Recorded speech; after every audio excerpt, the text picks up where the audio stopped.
Welcome to Lighting for Profits, presented by Emery Allen, with your host, Ryan Lee, your number one source for all things landscape lighting. From lighting design, install, sales, and marketing, we discuss everything you need to know to start and grow a successful landscape lighting business. What is up? What is up? Welcome to Lighting for Profits, presented by Emery Allen. We are here on Turfs Up Radio, live on Turfs Up Radio, live on YouTube, live on Facebook. And of course, we want to thank you guys for being here. And even if you're a little bit of a slacker and listening to the podcast, thank you for your support. Listen, you guys know the deal. If you are looking to start or grow a landscape lighting business, then you are definitely in the right place. And also, listen, we are here to educate and motivate to help you dominate. That's right. Welcome, Steve. What's up, man? Landscape Lighting Secret Good. I Studio. saw you do your little mantra in there. You like that? That's good. I think it sounds pretty good. It's good. We're probably just going to keep going with that. We need more words. We'll just keep building on top of it. Yeah. Just a Educate, run on sentence. motivate, discriminate. Whoa. Hey. I mean, hey, if we're trying to go viral, so that might help. Well, thanks for being here, man. And seriously, thank you guys all for your support. I really appreciate it. Steve is starting to get the hang of this thing. He's showing up early now. I mean, I'm grateful for your support, man. Yeah, no, I'm excited for you. Lindsay's always like, "Is Steve still coming?" I'm like, "Yeah, I think so." You know, she can't figure out why. She's like, "Does he like you? Like what? I don't know. I guess my wife doesn't like me. I don't know." I do it for the money and the glory. Yes. You get so much money and so much glory from People this. are stopping me at Home Depot. Is that Steve Perkins from? Yes. Yeah. I could see that. I'm sure a lot of people, because a lot of people are doing that to me too. Hey, listen, before we get started, I think I told you about my landscape lighting live event, right? Yeah, we talked about it last week. Okay. So I told you about it and some other people, but I actually forgot to ever even I preach marketing, but I don't know how to market. So I forgot to even tell everybody, but Do you want me to set you up so it doesn't feel like you're self-promoting? Set it Hey, up. Ryan, what do you got going on in the next couple months? Man, I'm glad you asked. The end of January, 28th and 29th, I'm going to be down in West Palm Beach, Florida. Here's the good, the bad, the ugly. It's almost sold out. I opened up just a small spots because it's a small space we're going to be in. Literally every spot but one has already been taken. Is this a marketing? This is not. ploy? No, this is not even a thing. I'm just telling people because a lot of people are like, "Man, I'm excited to come," and I'm like, "Okay, you know," but literally there's only one spot left. So that's not even marketing. It's just the truth. Okay. I'm only literally having 15 people come. I already sold 14. I don't have space for more. I'm sorry, but here's the good news. It's going to sell out. Like somebody listening is going to go on right now and buy it. But if it's something that you wanted to be a part of, it's a hands-on 2-day landscape lighting training course. We're going to go over design, installation. We're going to go out at night and actually do an install and view other installs. Then the next day is all about business and pricing and sales and marketing. It's like the 2-day boot camp. It's going to be awesome. But like I said, this one, if you want to come, too bad. Yeah, Too bad. Sorry, I just want to advertise you can't come. No, but you got to hit me up because I'm going to do a waiting list for another one. So I'm probably going to do another one in March just because there was so much demand so quick that I do feel like I got to do another one because there's some people that just aren't going to be able to make it. So I don't even have the waiting list link right now. I'm going to have that later today. So if you guys want to come, just hit me up, Facebook or whatever, and I'll make sure to get you that link. Very cool.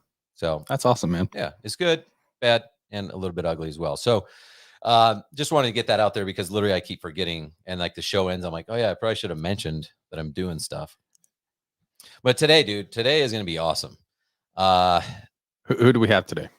Tommy freaking Mello. That's his middle Tommy name. Mello? Yeah, Tommy Mello. That's a good name right there. I know. Tommy Mello. I think I might ask if it's a fake name because it's so good. It is. Like it makes you want to change your name.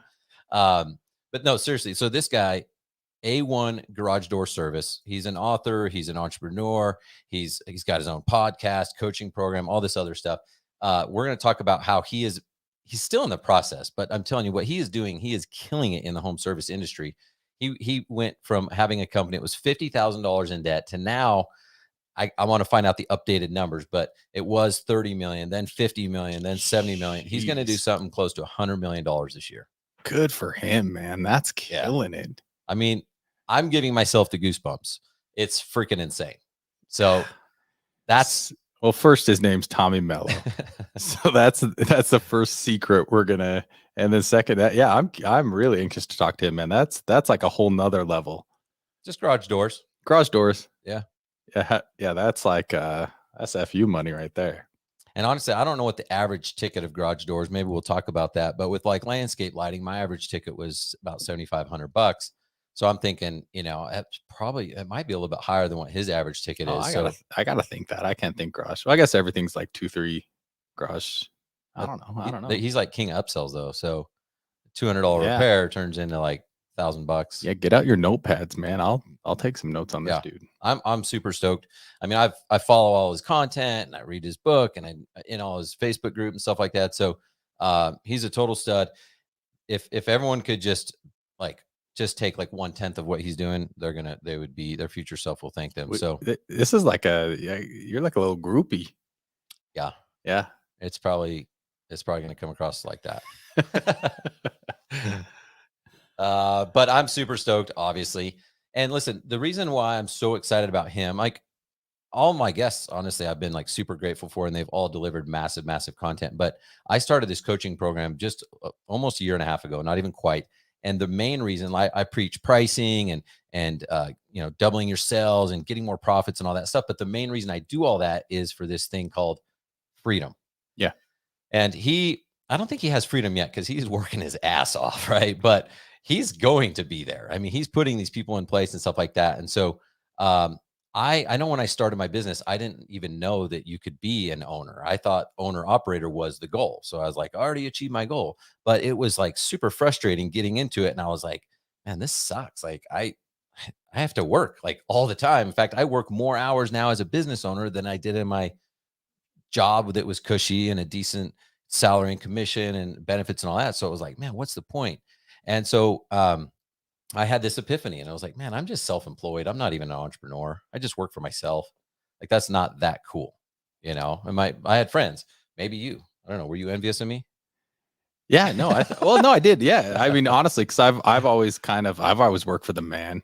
Yeah. But no, you have this vision of like when someone owns their own business, and I've talked to people, right? It's one of those, like, owning your own business. A lot of times you can't go on vacation.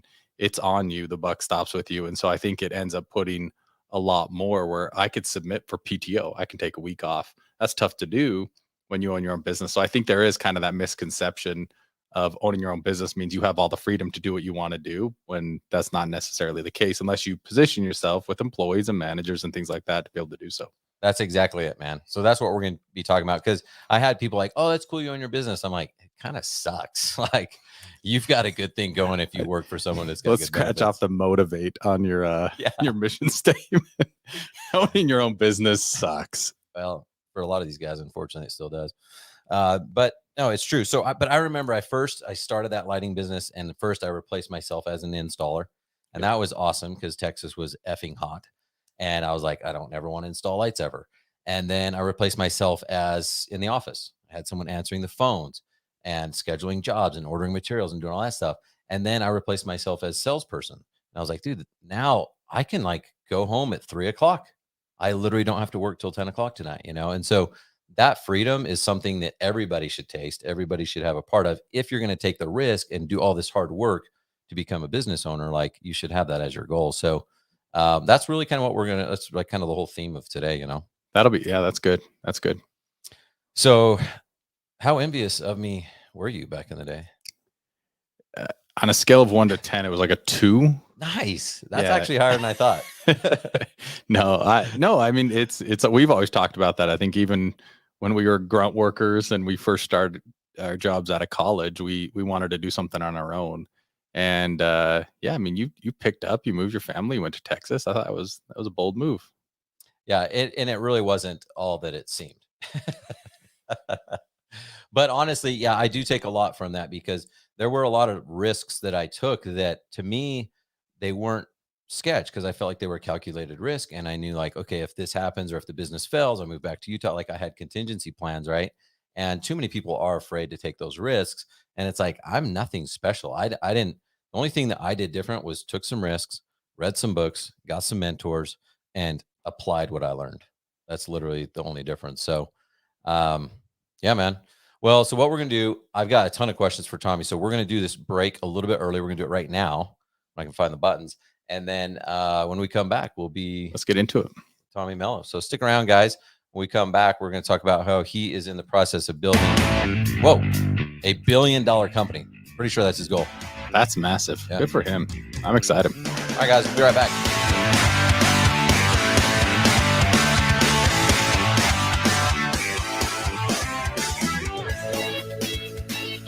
There's more to landscape lighting than just throwing a fixture under a tree.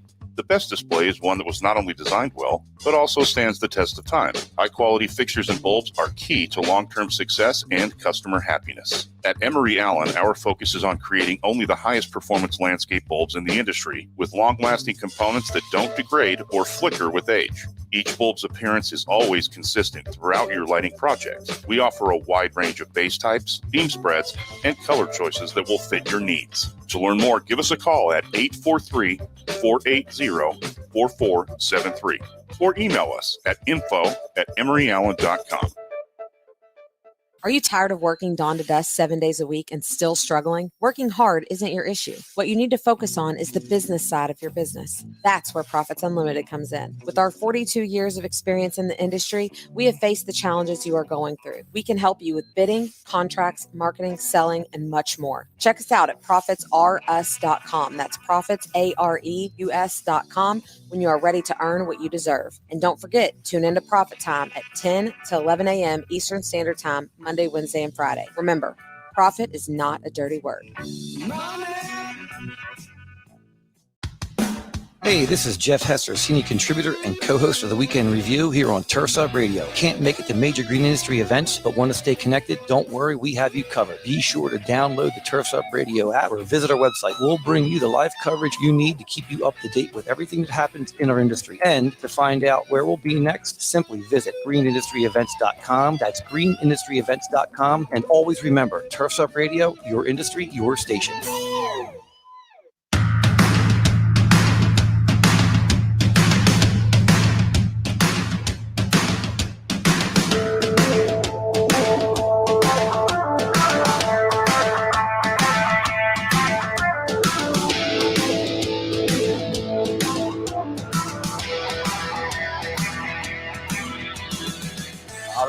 All right.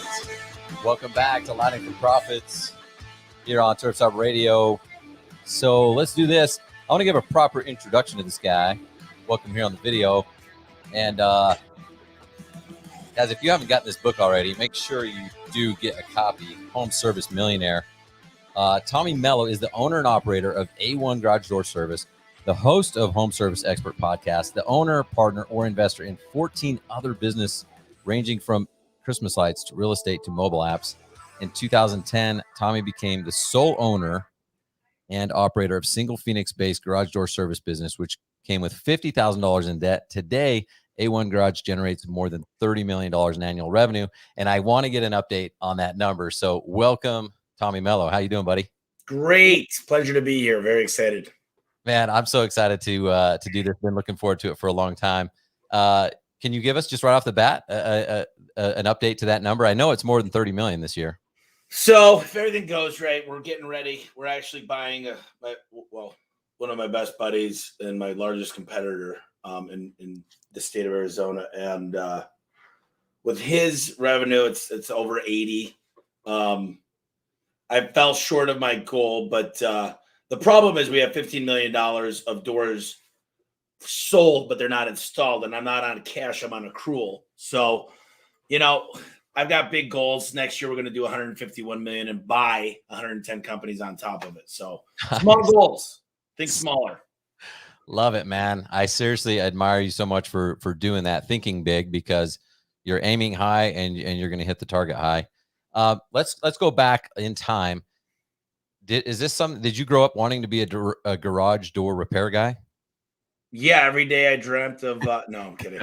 I didn't know what I wanted to do. I just knew I wanted to own a business. And then, I don't know, in 8th grade, I decided I want to be an orthodontist because I said, how could I work for the least amount of time, make the most amount of money, and work with what's better than working with kids? And I went to pre-dental, took anatomy, physiology, biochemistry, you name it. Interned with a dentist and said, oh, hell no. So Love it. that's Sounds about right. Sounds about right. So then how did you get into the garage door industry? How'd you get into this business? So interestingly enough, I had a landscape company and I moved into a buddy's house in 2006. And he had another roommate, Sean, and he said, hey, dude, I'm working at this garage door company. We don't have a garage door painter. Do you know how to paint garage doors? And I was bartending, flipping Bowflexes, had my landscape company, bussing tables, making a buck, doing whatever I can to hustle, flipping cars, you name it. And I said, sure, I'll give it a shot. So I hired an old man to teach me how to paint garage doors. And I got to the point where I could paint 10 doors a day. So I was making $1,000 a day. They were paying me $100 a door. And I kept meeting these garage door guys, and they're like, well, dude, I made $400 today. They were just telling me it only cost me this, and I sell it for this. And then my roommate at the time, Gabe, got a job at a garage door company. And I'm like, we talked about doing a ride along together. And I'm like, dude, this is easy.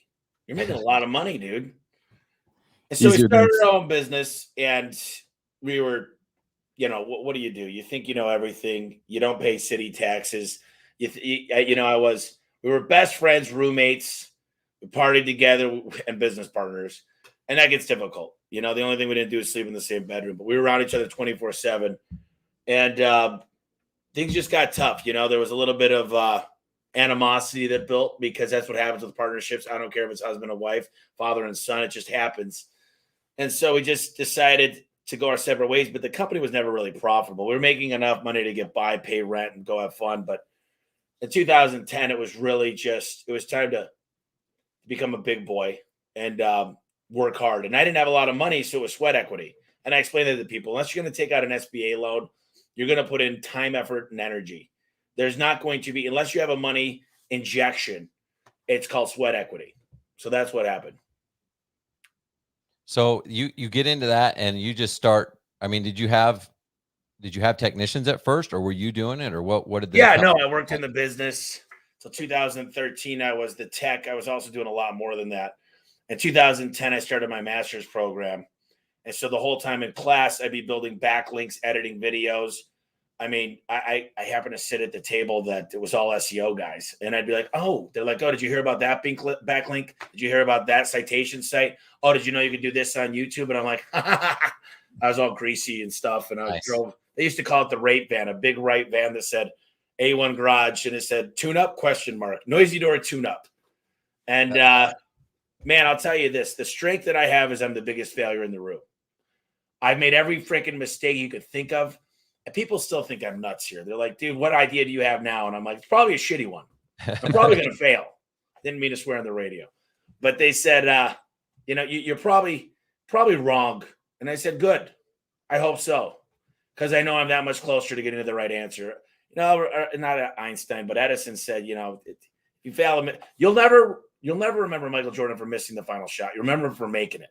And I think that's very, very important, is the ability. It's a muscle. Failure is a muscle. Rejection is a muscle. Getting no and being okay with it is good. Hey, it's okay to do lighting quotes on this, to quote Edison, because this is a lighting show. So oh yeah, he failed 1,000 times before he invented the light bulb. So that's okay. He did. and you know what? There's a great book called Go for No. And it actually explains that I go for no all the time. I look for no's. I count the no's more than I count the yeses. And the ability to ask. The last time I was at a hotel, I asked for an upgrade. I got it. I went out to eat with a buddy of mine that I'm trying to partner with. We made a deal. And we were at a very, very affordable Hispanic restaurant. And I asked for a discount. And I got it. He said, why? And I said, because I can.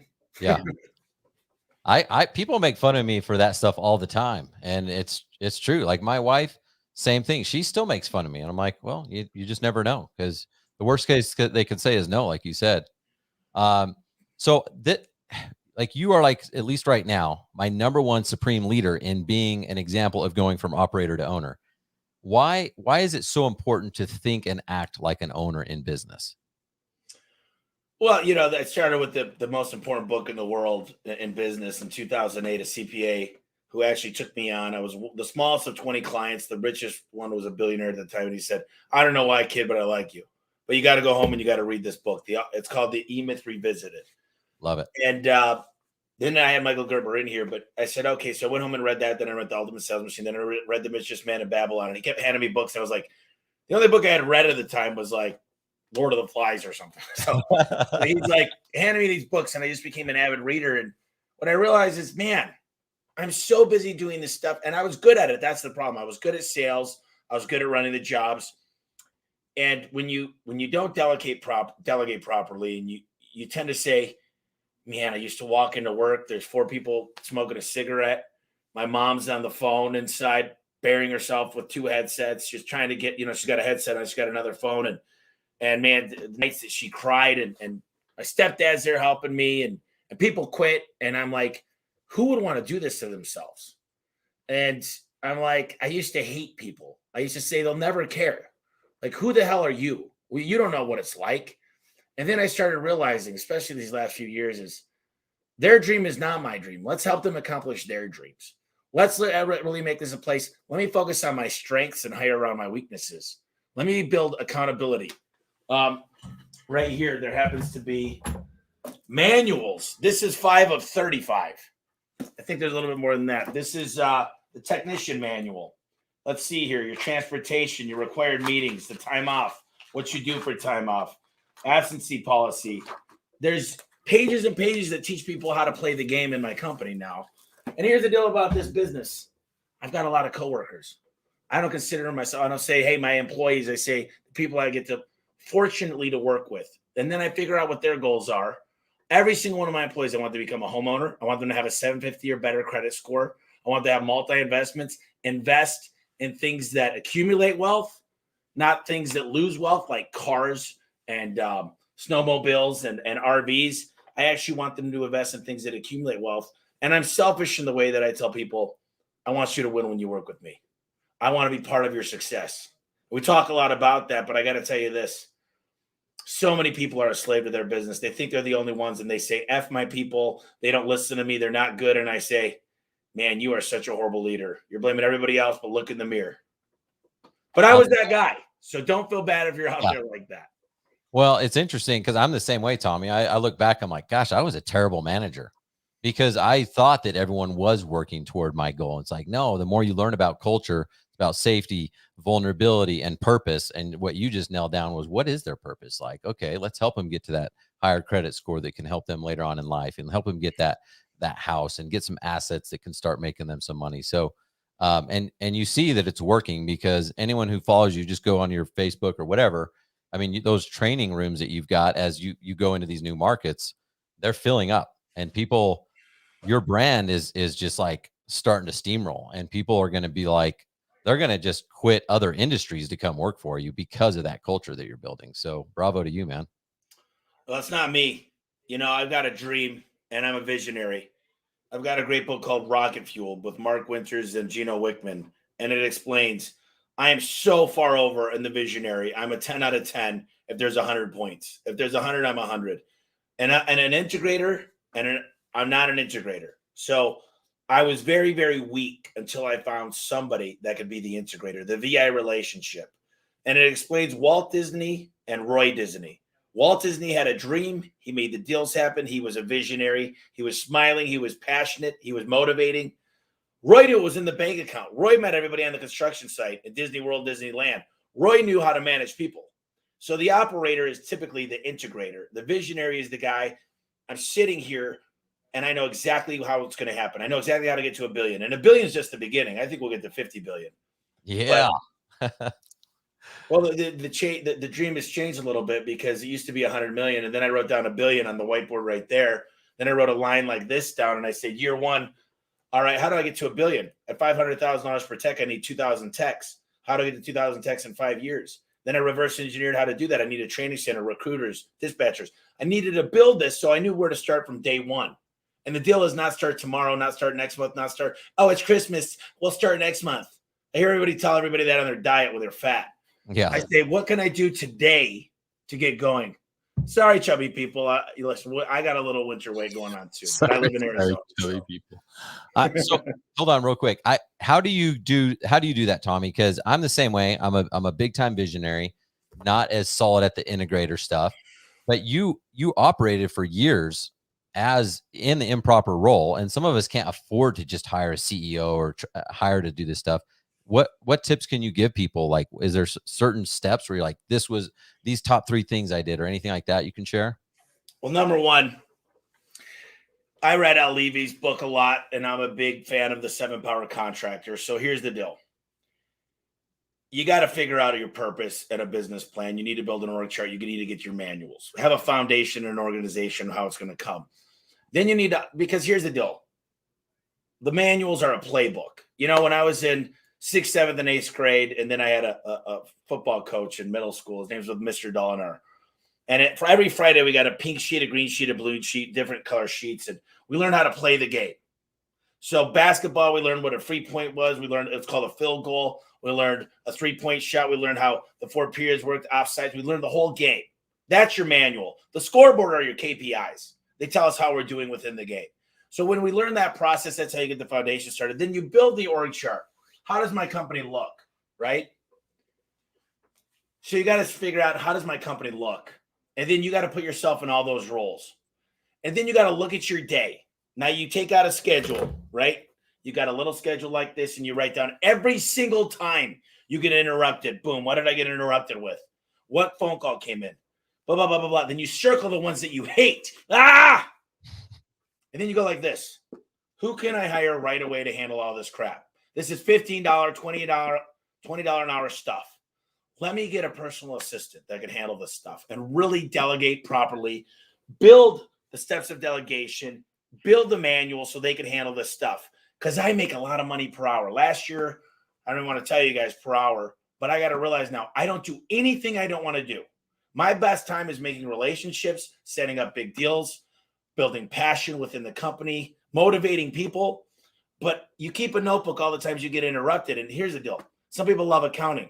I want to keep that on the org chart. First thing you do is replace all the stuff you hate at the lowest amount of cost for you. Because if you hate going to work, I don't go to work ever. This is not work. I'm on a podcast with you guys in the middle of the day. I just got done working out. Johnny came in here, Johnny Johansson. Listen, This is the best life ever. If you say I work a lot, I was in here all day Saturday, Sunday. I was having a blast. Unfortunately, I love it. But the best thing you could do is say, here's what I love. Here's what I hate. What do I hate? Peel that onion back. I hate this, this, and this. Why the hell would you continue doing what you hate? You could outsource it. And here's what I told Johnny earlier. I learned this lesson the last couple of years.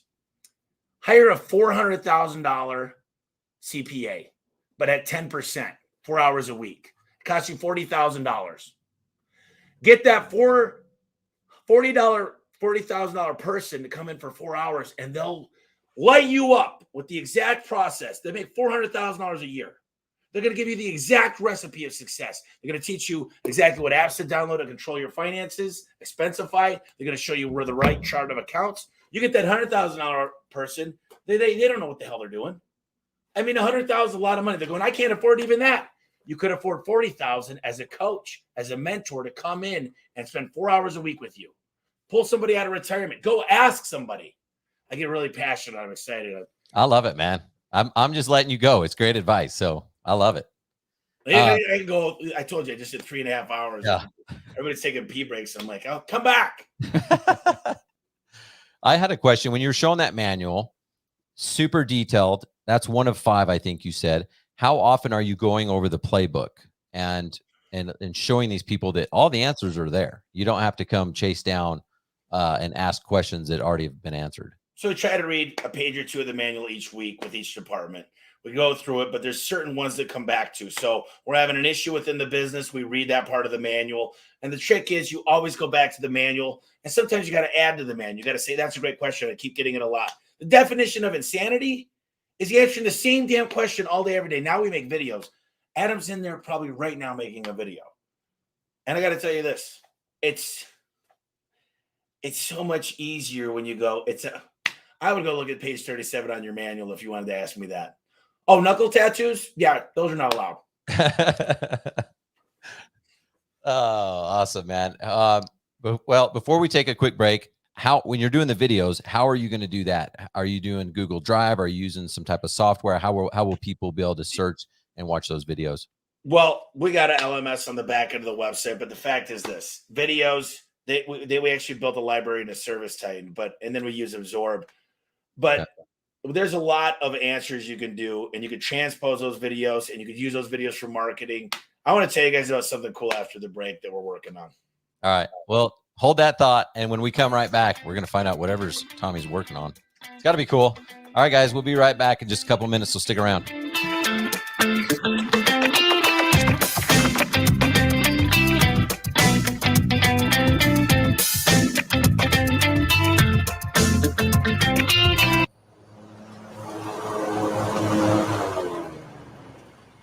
Isn't it nice when the weather cooperates and crews complete jobs on time and on budget? But weather can cause delays.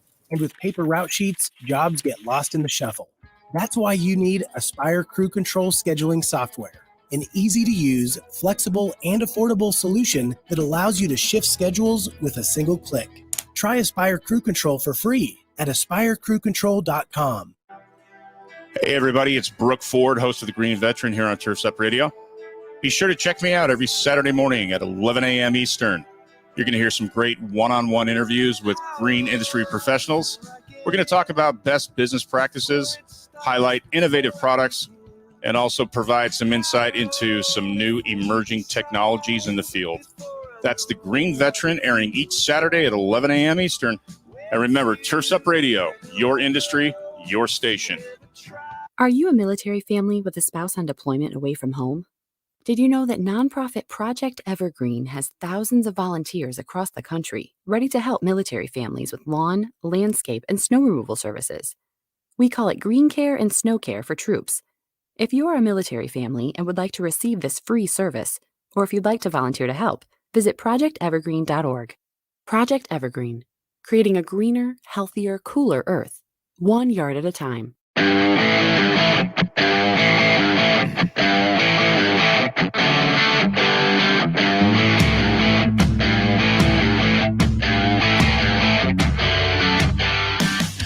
All right. Welcome back to Lighting for Profits. We are here with Tommy Mello, and before the break, Tommy was teasing us a little bit. So I actually do want to ask you, like, what are your plans? What are you working on right now at A1 over there? So, that's a loaded question, but one of the biggest things right now is garage door freedom, and we're creating a buyer's group for garage door companies and other companies to come in. And this shirt we pay like $12 for, so they're going to be able to get it at our price, and then we get a little bit of a rebate. We split it with them, small fee per month, but we worked out a special deal with Service Titan. We worked out a special deal with QuickBooks. We're working out a special deal. We're going to get people trucks next year at a huge discount that no one could get. All wrapped. We've got a special deal with my boy Dan Antonelli that does the wraps. We're working out a deal with credit cards, vendors, hundreds of companies that get our buy rate with over 400 employees. So we're using our rates to discount, because every guy comes in here and they say, how do I get that? How do I get that? How do I do SEO? How do I do PPC? How do I do LSA ads? And I said, you know what, dude, let's just give these guys everything. And here's the deal. If they love us and they live up to the expectations that we hope they will, we want to partner with them. So how do you buy 100 companies in a year? You partner with them. You get them to walk, talk, and act like you. You tell them, and if they got something we don't have, we're going to walk, talk, and act like them. We're going to take the best of everybody's world, combine it all. And there's this crazy thing that I'm obsessed with. It's the coolest word. It's better than selling drugs. It's called arbitrage. Okay? Arbitrage is when you could buy it from one place and sell it here for more. Well, we'll do this, whatever. So check this out. There's these clipper ships in the 1860s. They took goods from New York all the way around to San Francisco, where there was the gold rush. And they sold a pair of shoes they bought for $1 for $6. I don't know if those are the exact prices, but it was 5 times, 6 times the arbitrage. So I could buy a business for 3 or 4 times, and I might be worth 15 to 20 times. Why?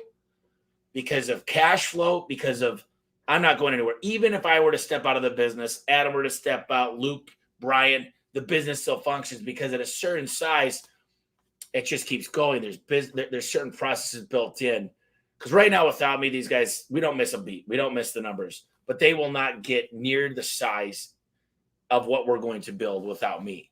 But they could operate all day. I've been out of town 4 times this month. I got 4 more trips this month. So, you know, what's cool about it is you pick up companies. Let's just pretend here. I find ABC company, A, B, and C. And A company is doing $200,000 profit. B is doing 300. C is doing 400,000 for the sake of profit. Now I buy into these companies and I help them get to $1 million of profit. I make them all millionaires. I let them roll some of the equity. I give them a job paying 6 figures and they get to do what they love. So I make them multi-millionaires, invest in real estate, still have a piece of the company, still get a great job and get rid of all their nightmares. And they worked with me to walk, talk. They want to use our price book. They want to get the same shirts. They want to get the same wraps, the same truck setups, the same training center. So imagine what could be better. And, you know, there's a guy named Jim Abrams that did this in the 90s, but he turned it into a franchise. So I'm not, you know, everything they say, everything's been thought of once, but I'm going to take what he did and I hope put some steroids on it. Yeah, I love it. So is that what you're doing now, or you're going to start doing that? Like, well, we had our first show and it was called Vertical Track. And we had 200 people here and they said, all of them said they're joining in January. And dude, my buddy Dan called me up. That's one of the biggest rap creators. He does the sets up a brand and he goes, oh my God. He spoke at the event. He goes, we've had our best month ever in the history of this company. Wow. This was on the 14th of this month. That's crazy. He said the best month ever on the 14th. And he said, I never found anybody. And I said, you know why? Because when I got up there, I had a couple of my coworkers come on stage. We got some of the best guys that I know very, very well. And they poured the truth out. And I said, guys, you know, I had 20 companies up here, garage door companies, not that long ago, 6 months ago. And I asked them, listen, here's how much HVAC costs. If you pay, $2,000 for the HVAC unit, sell for 15, that's about a 7.5 times multiplier, give or take. So we went through all these things. And I said, if you pay $3,000 for an opener and a garage door and make it really nice, let's just say you pay 5 times, it's $15,000. Who here's charging $15,000? They kind of went like this. They're going, yeah, right. Yeah. Okay. What about, what about 12? What about 10? They said, how do you feel like you can get away with those prices? How do you sleep at night? I said, let me ask you something about your employees. Do they have PTO? Do they have benefits? Do you have billboards? Do they have brand new wrapped vehicles? Do you have a training center? Tell me what you're doing TV, radio, billboard wise to make sure the phone's ringing. Show me what you're doing. Love it. And all of them, well, no, not really a lot of benefit. I'm like, okay, so let me tell me what your office looks like. What does your office look like? Because mine's 35,000 square feet. I just bought the building next to mine that's 40,000. So that's 75,000 square feet. Show me what you're doing. Show me your building. Show me your office. Because guess what? This costs money. So how dare you ask about what I'm charging when you shit on your own employees? Don't talk to me about taking care of your customers until you start taking care of your employees. My employees get brand new tools when they come in, a brand new truck. The CSRs make a lot of money. I got CSRs making $30 an hour. So don't talk to me when you're hiring somebody at 14 about taking care of customers when you don't even take care of your internal customers. Every one of those companies walked out and shook my hand and said, I'm raising my prices. That's awesome, man. Listen, I don't even have a desire to be in the garage door industry, but let me know when your next event is. I want to be there. I love it. I want to switch gears just a little bit. And you mentioned one thing in there.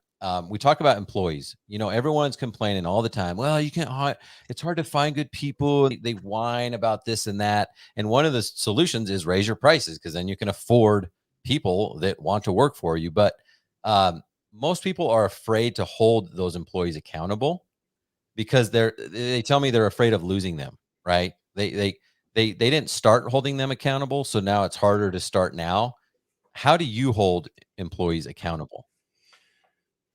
Well, first of all, performance pay. One day we were sitting in another office, not this one, and Adam had people coming in. He's my integrator. And we were just sitting there, and I'm not good at this stuff. He's like, well, this one we're going to give a 50-cent raise. This one $1. And I was like, yeah, okay. And I get this phone call. Phone goes off, and I go, hello? And it was one of my guys. And I said, what's up, bro? He's like, dude, thank you so much. He's like, I think I made like $3,000 this month or this week. I've been kicking some butt. And I was like, boom, yes. And he's like, what's the deal? I go, well, if he made $3,000, we probably made like 10. Right. And I said, oh my God, why don't we give everybody performance pay that when they win and make a lot of money, I feel like I won. Why don't we make sure that everybody, no such thing as tenure anymore? And it was that day that'll live in infamy. It was that day that everybody said I could earn as much as I want. If I book more calls, when COVID happened, everybody took home their computer. Their pay structure works on booking rate. If it's over 90%, working on Mondays, because that's when everybody wants to miss, and how many calls they book. They make $9 to $10 per booked call. So if they book 3 calls an hour at 90% or better, that's $30 an hour. Pretty freaking cool. And now they can move up to level 2, which is completely different. But I got to tell you, half the battle is no one can find great people. Yeah, pay more money. But guess where you don't go to find great people? The unemployment line. Love it. I mean, right now with COVID, give or take, but here's the deal. No, yeah, I'm with you. Hire people that are working. They know what. Well, they want how to do you do that? How do you do that? Are you asking me? Yeah. How do you hire the people that are working? When I was running this show, I would ask everybody, people that are at the tire shop, cutting my hair, grocery store, a restaurant server that made an impression on me. I was always just talking about an opportunity. If someone looked like they would fit in my culture, I wanted to hire them. So yeah, that's word of mouth is the best thing. Get your employees, turn them into recruiters. But here's the deal. I had a buddy of mine, Jody and Vanessa. They called me up, and Vanessa goes, "Hey, how's your hiring going?" I'm like, "Yeah, we're doing good. We got a lot of recruits coming in." And she goes, "Listen, I'm just curious. I see you all over the internet these days. I'm really proud of you." I said, "Listen, I really appreciate that. How are you guys doing?" They live in South Carolina. Amazing people, wholesome people, just solid people. And I said, "What are you guys doing?" She goes, "It's kind of funny." She goes, "We're doing recruiting for CDL truck drivers." And I said, "Really?" Right now, it's hard to find anybody, especially a truck driver. And she goes, "You want to know our secret?" And I'm like, "Do I want to know your secret? Can you guys fly out next week?" So they flew out, and they showed me this thing all through Facebook and Instagram, and as of recently, TikTok. And a thing we're adding for them is geofencing. And what I realized is the average TikToker spends over an hour on there. They're 25-year-old males, some of them females, half and half probably. Instagram, Facebook, they spend hours and hours and hours. That's where my avatar lives for an employee. And they figured out how to write the right ads and use a software to get back to the people with their own internal recruiters. So we tried it, and I had 200 applicants the first day. Wow. And we responded to each one of them. I just got done with a class of 25, and you could hear a pin drop. I was like, these guys, the people we're recruiting I'm serious. It's the best of the best of the best. Luke texted me earlier because he did a presentation to him earlier. He goes, "I don't know where we're finding these people." And so I talked to Jody. I was like, "You need to make something out of this." So he started, and I kept thinking of the name. I just had to write it down. It's called rapidhirepro.com or rapidhire.info. But he started doing it for other companies. And I'm just telling you guys, their system, here's the deal. It doesn't work if your company sucks. So if you got a bad culture, if you're not going to do good ride-alongs, if you don't know how to document stuff, if you don't know how to have a manual and you expect people to win, if you don't have a culture, if you don't have a good video on why we should work for you, we've got 5 non-negotiables. Background check, drug test, driving record. Got to come out to Phoenix for 30 days to train after your apprenticeship, and then you've got to be able to work nights and weekends. Not saying you got to work every night and weekend. Those are the 5 just to get an interview. Then we use the computer-generated, I'm asking all the questions. Hey, my name's Tommy Mello. You guys probably saw some of my videos. Listen, we love recruiting from internal clients. So basically, if you know anybody, do you feel like you could bring people on, maybe friends and family? And so they got to answer these questions. What's your favorite sport and why? some guys goes, well, I don't really play sports. I guess if I did, and I'm like, okay, pass. So is that what you're trying to do? Is just align like values and culture, and then that's kind of the scrub, so to speak. Well, I know from that interview, just seeing their hire view or Spark Hire, they two different companies, but I know right away what I'm looking for. I like people. One of my core values is aspire to be number one, and I like winners. One of the things I could tell you is if you played sports or you played in a symphony or did karate or were on band, you know how to wake up and practice. You see, in school, you know what we did? I practiced. There was these things called two-a-days. So we practiced 8 times, 4 days in a row to play in the game. You know what they do in home service, Christmas lights? They say, hey, I'm going to show you how to wrap this tree. Now you do it. Okay, great. I'm going to send you out on your own now. And then we expect people to win. I want ride-alongs on a daily basis. I pay my guys $175 to do a ride-along. We fly guys here, put them up in our own apartments, and we pay for this. We pay them to come out here to train more. For 30 days. Well, not only that, after the 30 days, I fly them back out here for a week as a refresher. That's awesome. And here's the deal. We talk a lot about my second favorite word. You guys heard my favorite word. Second favorite word is promotions. We got this promotion going on. You want to see if you qualify for it? It's financing. And oh my gosh. Okay. I do want to talk. I got to ask you about financing. So we got to take a little break. Okay. And then I do want to ask you. I'm a little excited. I'm sorry. I'm totally new to the finance thing. And I think I may have missed out on like big time money. So I want to ask you that as soon as we come back. So guys, stick around. Be right back.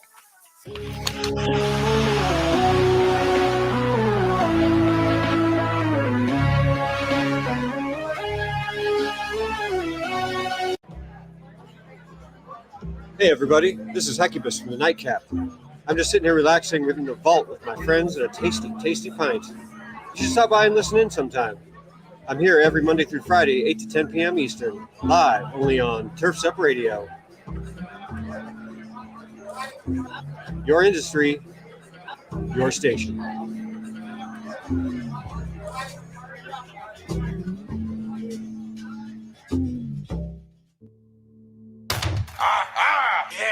Saturdays, 9 a.m. to 10 a.m. The Weekend Review. The Weekend Review.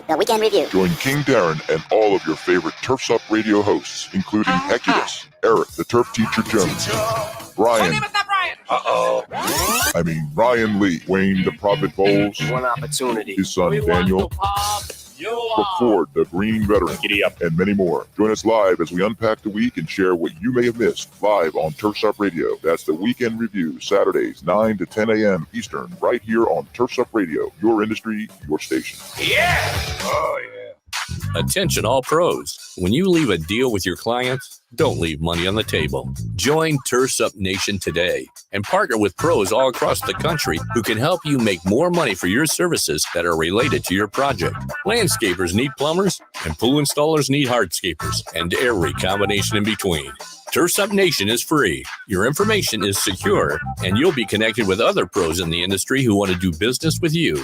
And not to mention property owners who need help with everything. If you think your clients don't need you and the connections you have, think again. Join turfsupnation.com today and start putting more money in your pocket for services you never knew you could. Just remember to sign up for this free service. Go to turfsupnation.com.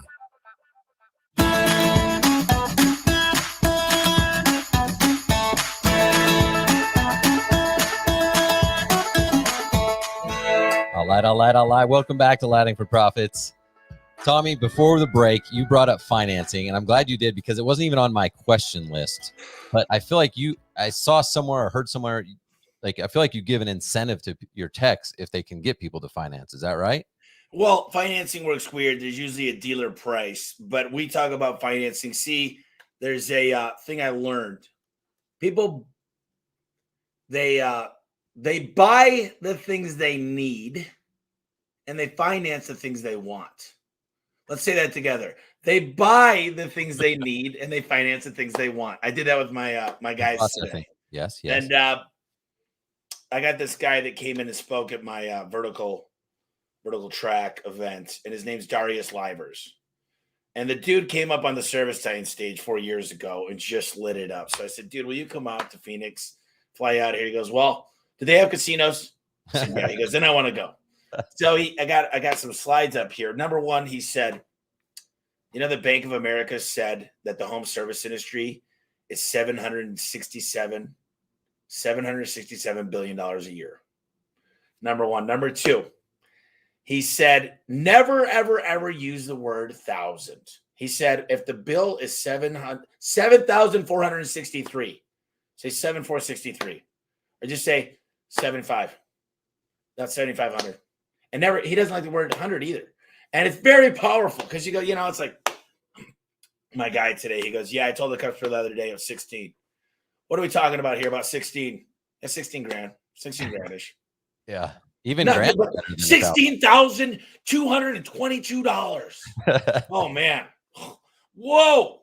That's about 16, give or take. I don't know, it comes out to like $80 a month if you do 10 years. No prepayment penalty. Is there a reason, like if most of my clientele was pretty high end, they could write a $25,000 check, no problem. Would you suggest without knowing any more than that, if I went in to close the deal and I was confident they could do that, stroke me that check, and it wasn't like me trying to help them spend more money than they wanted to spend, but if they were going to do it, should I just still get the check, or should I be like, do what you just said? Yeah, it works out to like $83 a month, no big deal, whatever. Let me ask you, if you could use my money, and inflation this year is 14.2%, next year it'll be above 20%. Does it make more sense to use same as cash if I'm a smart buyer? Yeah. Hell yeah, it does.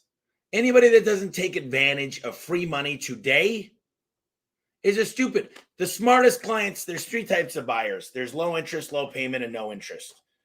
Those are the three types of buyers, and everyone is a buyer. Everyone's a finance buyer. Ask them this. Did you pay outright for your house? Hell no. Why would I? Interest rates are low.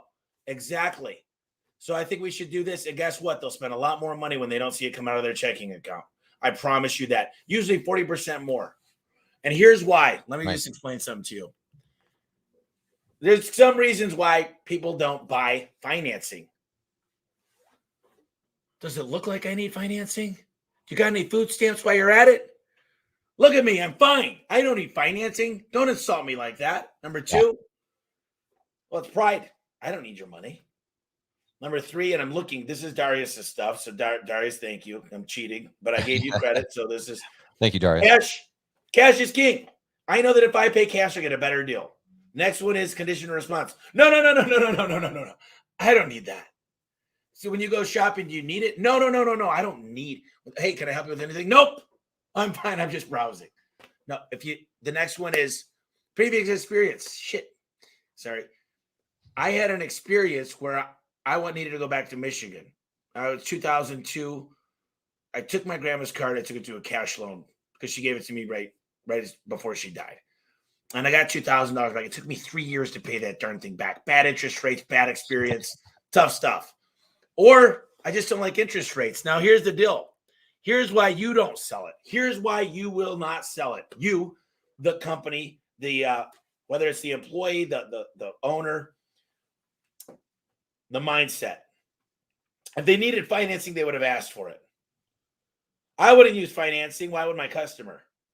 Number two, they're not comfortable with change. It's already working. Hey, the customer already pays with checks. My customers are rich. You're making every excuse in the world. They always like to use their own points.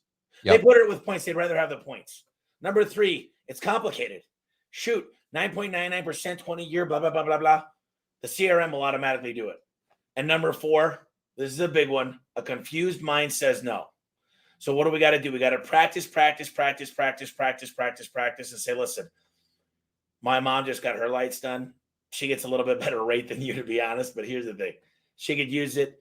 The way that she looks at with inflation and everything, if she could use my money, which is financing instead of her own, it just makes sense. With interest rates as low as they are, you're getting same as cash. You're getting this low interest rate. I'll tell you this. Credit card rates right now, they're 20, 22, 24%. I could lock you down as low as 9.99% over 20 years. How does that sound? And guess what? Here's the most beautiful thing in the world. There's no prepayment penalty. There's no prepayment penalty. For some reason, they love that. I don't know. Yeah. Well said. I mean, well, one thing that stuck out was you really are selling them a second thing. You're selling them the financing. So if people have like offered it before, there's a difference between offering something and selling something. So if they offered it, it's like, oh, it didn't work. It's because they weren't offering it correctly. Well, let me tell you the little secret sauce here. Here's the outcome. It's going to be 6220. 6220. Okay? 6220. You qualified for 10,000. Guess what? Now I'm not telling you, but guess what? This is what I love. They go, wait a minute, we got 10,000. Yeah, I could probably get you some storage, some overhead storage. All of a sudden, the ticket goes. For some reason, they say, wait, I can spend it. You know, there's this thing called, if you listen to Michael Michalowicz, Profit First, he talks about this thing called Parkinson's Law.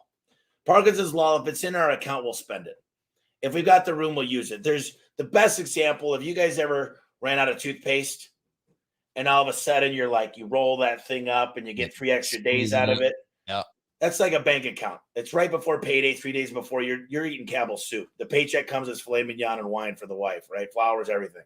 So, I mean, hopefully not these days, but I've had days, you know, I was telling my guys, it's cool when it's toothpaste. It's cool when it's toothpaste. Jeez. But it's a tough thing when it's toilet paper. You know, then you got that one strand. You're like, I don't know. Do I make a run for it? Honey, is anybody home? Yeah, it's emergency yelling at that point. Yeah. Yeah. Help. You don't treat toilet paper the same way as toothpaste. No. That's a tough one. You actually learn to pivot and move, right? So you mentioned, we've only really got a couple more minutes, but you've mentioned several books.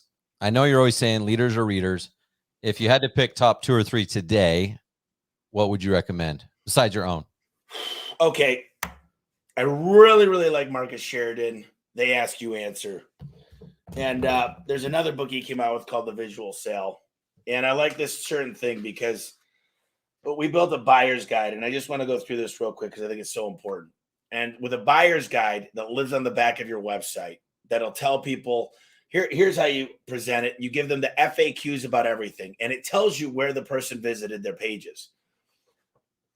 Dear Mr. Jones, I know it's important that when we meet to discuss your garage or your Christmas lights, that we don't waste any of your time. Not only that, I'm sure it's safe to say that that you don't want to make any mistakes along the way. As to sure you don't make any of the common mistakes we see buyers make, we've created a video and a buyer's guide that addresses the top 7 questions that concerns people just like you have when making this type of decision. By watching the video and checking out the buyer's guide, you'll save money, time, and eliminate the stress of potential buying mistakes. Plus, your time together will be dramatically more productive and effective. Will you take the time to look at the buyer's guide and watch the video on our meeting for Friday, before our meeting for Friday? Now, guess what? With a place like HubSpot or any other CRM that's made to do this, you could actually see where they spent their time. And you can find out what kind of salesman you want to send out there. Make sure you're prepared. If they spend more than 20 minutes and watch the full video, your chances of close rate goes up above 80%. Isn't that great? I can tell you guys this. I am a freaking crazy, crazy reader. If I had to tell you the books you have to read, they're the common ones. I won't give you a common one. I'll tell you this. Lee Saltz came on my podcast. Sell Difference, an amazing book. I got another one here that I'm almost done with. Everyone is an Influencer. It's causing me to start a second podcast, actually. So I'll have 2 going. God, I could go on and on, man. Today's one of those days. It's having fun. I literally just got done working out right before the podcast. So I took a pre-energy drink on top of already being this guy. So sorry. No, dude, I love your energy. I love your passion. It's honestly something to model. So I appreciate you being here. I guess, yeah. Why don't you just give a quick, you've got the second best podcast in the world, because obviously we got Lighting for Profits. You've got a coaching program, which is almost as good as mine, but yeah, talk about those things real quick before we wrap it up. Yeah. So the Home Service Expert podcast, Home Service Millionaire book that you mentioned with 12 co-authors. Al Levy's one of them. Amazing.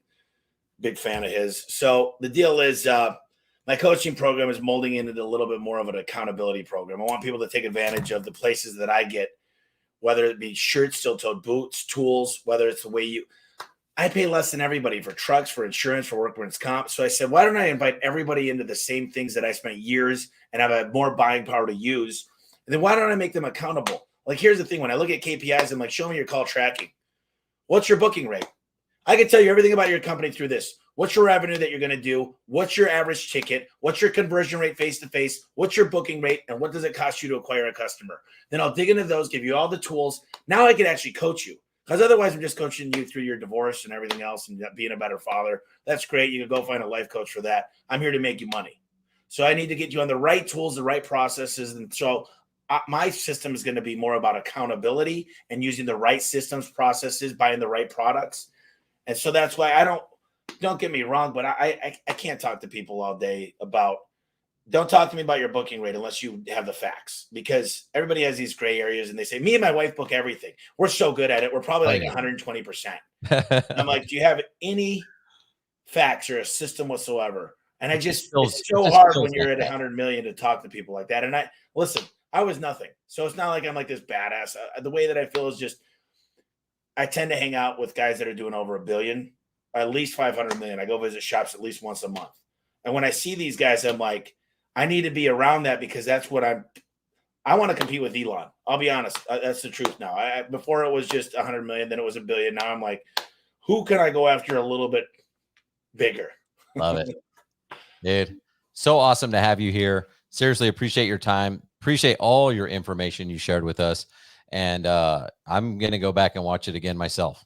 So thanks a ton for being here. And you guys do go check out his podcast. He's always dropping tons of knowledge, but he's got awesome guests on too. I mean, some of these guys are other authors and these other people that he's surrounding himself with that are levels ahead of him. So go check that out. What's the homeserviceexpert.com, home service millionaire?